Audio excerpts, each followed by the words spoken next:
Okay guys, so today we have two phones we're reviewing today. That's the Samsung S8 and the Samsung S8 Plus.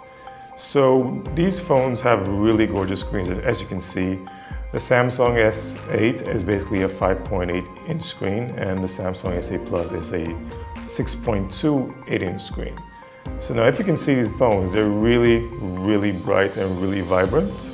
So if you can let me just show you how the scrolls works. So Samsung has done such a cool thing with their phones. So what they've managed to do is, even though the phones are kind of big size with the 5.8 and 6.2, it fits really cool in your hands. Even though I have pretty big hands, but the 6.8 really feels really snug in my hand. Like I can just grip it, no fear of it falling or whatsoever, even though it's pretty smooth. Same with the S8, the normal S8. So if I just go through a little bit of I'm just going to my Twitter account. If you see how it scrolls and how smooth the animation is, and the screen just pops, all the colors are so vibrant and really nice. Just smooth scrolling performance is so excellent. Just going through and seeing all the animations pop up with the colors as well. Same with the Samsung S8. Same colors.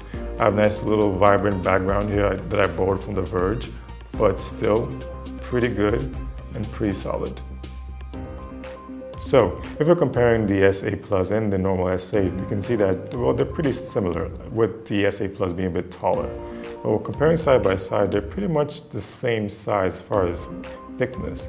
Now if I bring in a iPhone 7, we can see, well, the S8 Plus and the S8 Plus and the iPhone are pretty much kind of the same, with the Samsung with just a tad bit slimmer, but kind of the same. But if we compare the back, the iPhone 7 has a little hump and the Samsung S8 Plus has none, which is actually kind of impressive. So for both phones, they both have 12 megapixel cameras.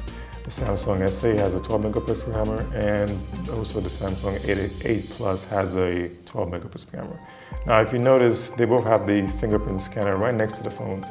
Now, everybody's complaining about it, and I'm going to add my voice to it as well, because it just makes the whole fingerprint thing so awkward. Because naturally, the fingerprint is supposed to be just below the camera, but when they put it on the side, now you're going to have a little bit of smudges on your camera when you're trying to reach for the back of the phone, try to switch it on, and that kind of makes it awkward. I think Samsung kind of dropped the ball a little bit on it, because it would have been better if they moved it, but I guess it's a design compromise, but we just let them go with that, and hopefully the next phone, they might switch it a little bit.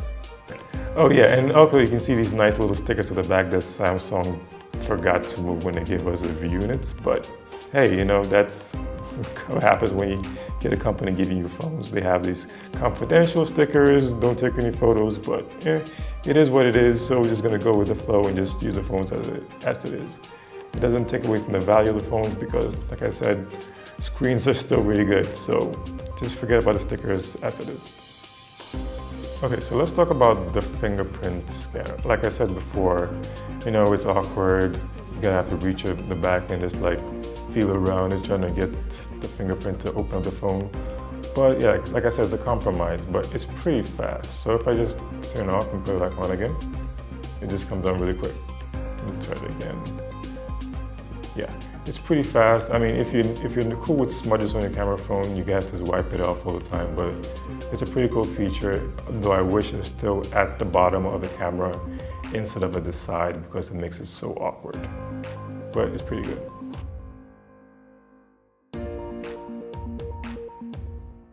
Okay, so now we're going to talk about the facial recognition system on the phone. It's pretty simple. Just go into the settings and just go scan your face. The phone stores your face onto the phone and it's used to unlock. So it's pretty quick. So all you need to do is just hold your phone up to your face and then unlocks instantly, like that, snap. It's pretty quick. So let's do it again and hold your face up, and that's it. It's pretty quick, pretty easy to use, but like I said, it's not really the best to use. I'd rather use the fingerprint scanner on the back instead, but still, pretty fast if you want to use that.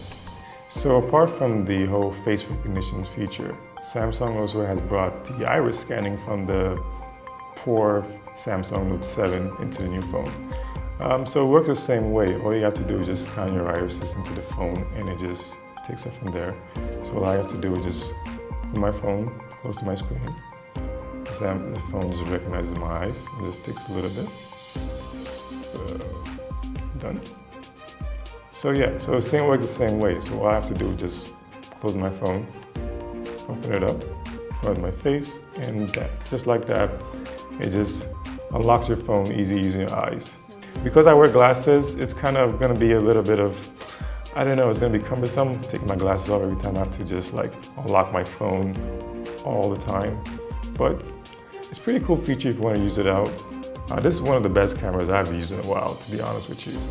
It takes pretty cool shots and it autofocuses really well. For instance, if I just zoom in really quick to this, you can see the depth of field is pretty good. So I just take a snapshot and also I can actually focus on the background by just touching one of the screens and it just shows. Another cool shot.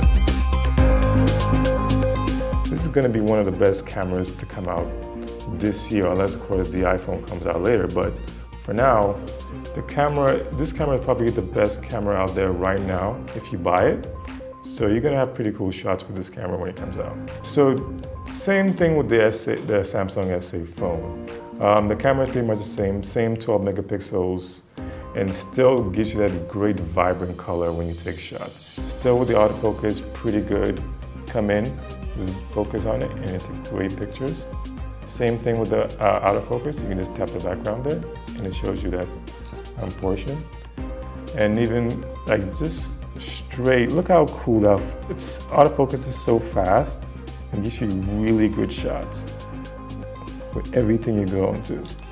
So yeah, so you get the same camera. The cameras are the same pretty much for both phones, but I think the S8 it just makes the software processing just a bit better, but you still can't go wrong with both phones. They both give you pretty good visuals when it comes to cameras, and autofocus is pretty fast. Okay, so if you've been reading the blogs, you know that Samsung released a new AI called Bixby. But on both of the phones, you can still get Google Assistant. So all you have to do is just hold the home button and Google comes up. Hi Google. Hey there, how can I help? So yeah, so it works pretty much the same. You can actually do anything. Oh, click on my voice too. So it's pretty cool. Yeah, it works the same way. You can do all sorts of things. So I can ask like silly questions like, who's the president of Ghana? Here are some results from a search. Okay. Who is the president of Ghana? The president of Ghana is Nana Akufo-Addo. And you can ask the contextual stuff like, how old is he? He's 73 years old. Yeah, so you can do all that stuff, all that cool stuff with Google Voice and Google Assistant. But Samsung has a new AI, like I said before, and it's called Bixby.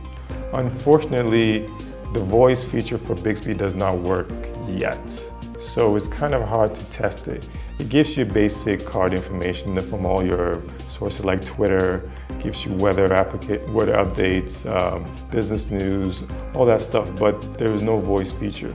So it kind of makes the whole assistant kind of redundant. So like you're gonna pretty much be using Google Assistant right now to do basic stuff. Like, asking questions. Here are the top search results. Yeah, basically asking, where can I find movies in Ghana? I found a couple of places. Yeah, it gives you all that information. So basically, you're going to be using the Google AI more than you're going to use Bixby. So both ones are pretty good. So when it comes to battery life, so the S8 has a 3000 milliamp battery and the S8 Plus has a 3200 milliamp battery.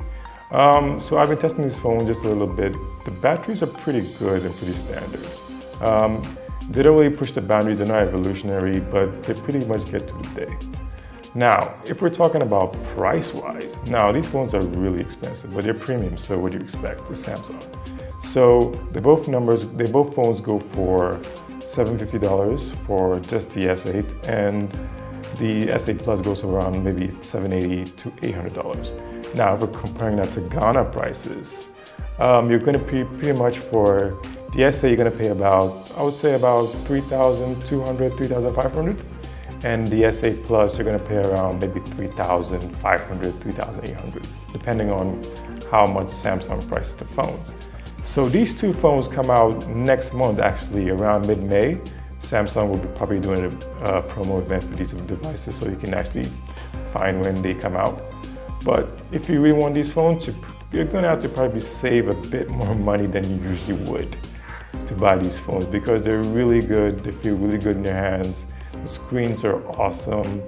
The software is pretty awesome as well. It's pretty fast. The cameras are pretty good.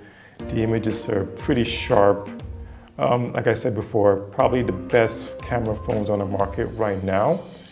But like I said, Apple's gonna come out probably next couple of months with a new iPhone. So pretty much look out for that. But maybe I'd say the best competition right now is the Google Pixel. But for now, I'll say Samsung pretty much holds the crown for best phone design and best camera at the moment. So yeah, pretty good devices, so look out for those phones when they come out next month. Okay, so I'll probably give this phone about 4.5 out of 5. So yeah, I highly recommend it.